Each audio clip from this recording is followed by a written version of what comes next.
We found a real Dodge Daytona, an 80s Daytona.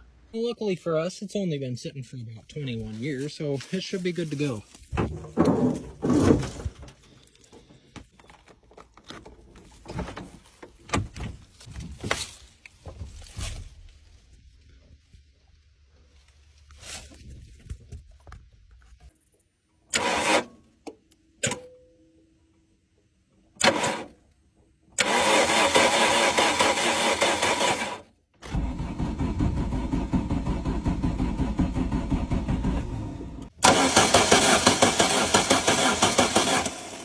We got every single metal piece under here cleaned up. We're just going to wire the international coil up, and this thing should have spark.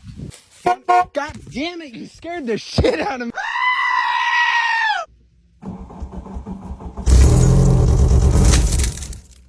We took the Lodestar coil out, and we put the old one back in. Let's see if the old coil still works.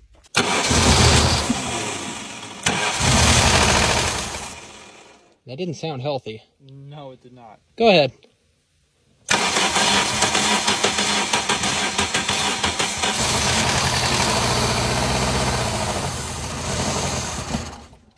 Again.